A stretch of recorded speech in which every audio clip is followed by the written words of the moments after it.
Hello and welcome back, ladies and gentlemen, to another Historical Humans Reacts. And today we are talking some of our favorite topics again today, and that's Indigenous rights and their historic heritage lands. And this time we're coming to you from the awful, awful state of Ohio. Yep, Justin's The favorite Buckeye here. State. Yep. Ohio shouldn't exist. That is my Yeah. controversial opinion. Yep. What do we have today on Indigenous rights, American wrongs? Well, this one's a very egregious case from Ohio, where a country club built its golf course on, in, and around a bunch of earthworks in Ohio. And recently, this parcel of land went to court where the Ohio Supreme Court ruled against the Mound Builders Country Club, one, which the ironic thing is, the I don't know if it's ironic or not, but they built the golf course in this location intentionally. They named the golf course the Mound Builders. Like, They knew what they were doing. yeah, They knew it. There is no ignorance, and like just looking at the picture, you can tell right away.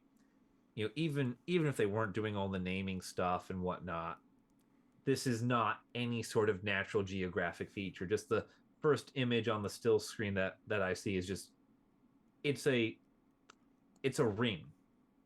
It's a hollowed ring. Like no natural formation makes that. no, and there's parallel walls that run down it.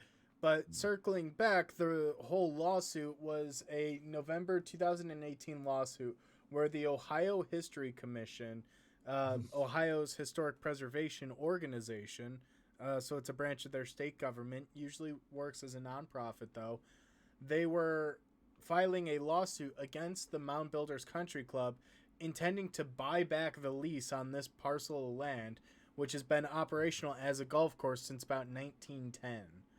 Yep. And basically, the pre-context to this is after that lawsuit, they eventually filed, the Mound Builders golf course eventually filed an appeal, which was rejected. So every time it gets rejected, keeps getting pushed up in the courts. Oh, yeah, because yeah was it 2020 they rejected an appeal, right? The fifth district court, not circuit. We are not federal. This is the state fighting within the state. At least the state is doing something right. Yeah. Rejecting these bastards. Yes. Ohio doesn't need golf courses. No one needs this many golf courses. Yep. And one of the things too, also with this is the Newark earthworks, which is what is on the golf course, is a part of the Hopewell ceremonial earthworks, which is a group of 8 archaeological sites in Ohio that have been nominated to the UNESCO World Heritage List. So, if you're nominated to be part of UNESCO's World Heritage, you are important enough that people should not be shouting for and putting divots in. These dirty bastards built a golf course to make a quick buck so you and No, to they didn't make build it to build a quick buck. They build it so they could have an elite place to stay away from their wives. so Yes. rich people, And rich This is a bastards. this is not a golf course. It is a country club, which means it has membership and elitism. well, and then also It's really a shame that we don't have enough in guillotines. conjunction with that, the whole deal of the lease was that the Ohio History Connection leased the parcel to the country club for use as the golf course, and then as a part of that, they were allowed 4 public days a year to allow people to go visit and see the site. So yeah, it was restricted access. It wasn't publicly accessible. It's obviously a huge cultural importance. So it just kind of didn't make sense for it to be behind a wall. And the biggest thing about this lawsuit is the Ohio History Connection is acting within their rights as the parcel owner. And in true fashion, the country club wasn't acting in good faith and was only offering mild speculation when the Ohio History Connection was attempting to repurchase the parcel. Yep. Goddamn rich bastards. And then in turn, their lawyer made the argument that they needed control of the site to obtain the World Heritage status to join that multiple property listing there. But it turns out that they didn't, and that they filed for World Heritage even though they didn't control the property, and that could change the whole perception in its public interest and the need for this World Heritage, is his direct quote. So basically he's saying that the Ohio History Connection went on and nominated this property without their consent, and they did so because it would change perception about the property. And only part of that is true. Like, it does change the perception, but you do not need control of a parcel of land to nominate it both to UNESCO or to the National Register, which we talked about in the first Historic Heritage series. So it just... You know what else they don't need to do? They don't need to build a country club on an archaeological heritage site. Yep.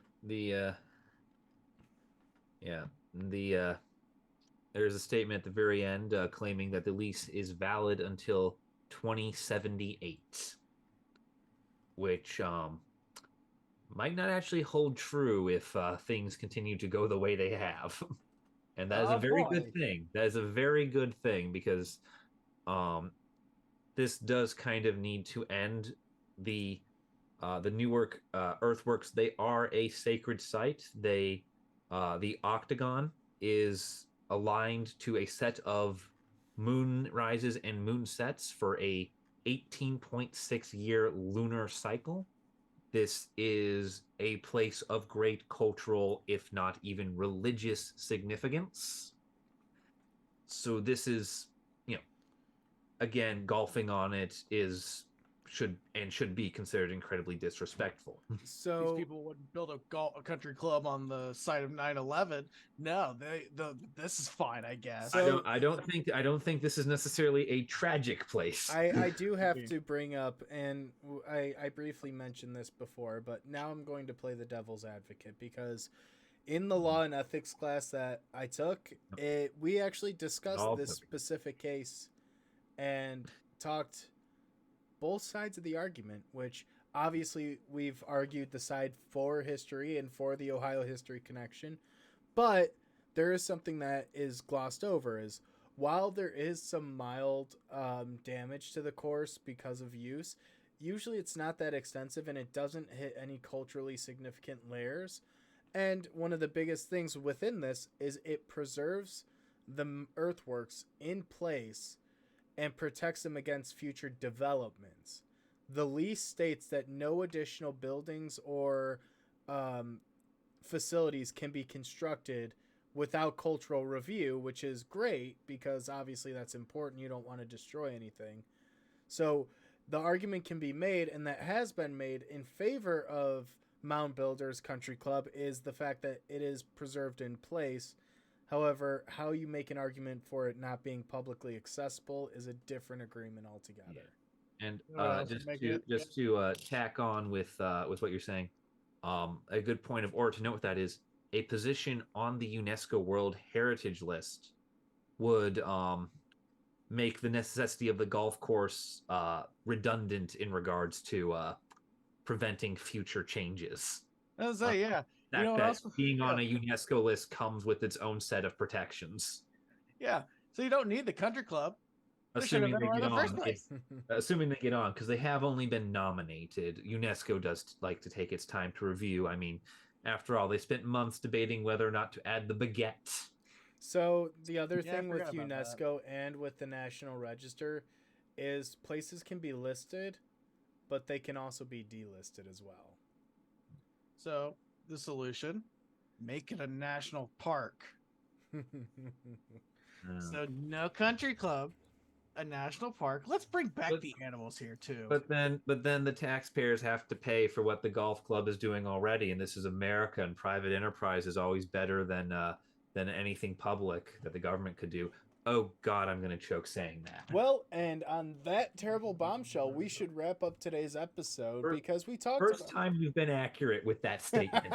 First time you've been accurate with that statement in over a year. Yeah. Anyways, thank you guys for watching. If you enjoyed today's video, leave a like down below. If there's a topic you would like to see us cover, be sure to leave a comment down below and hit that subscribe button. And don't forget to hit the bell so you're notified every time we release a new video. Thank you guys for watching, and we'll see you all next week with another React.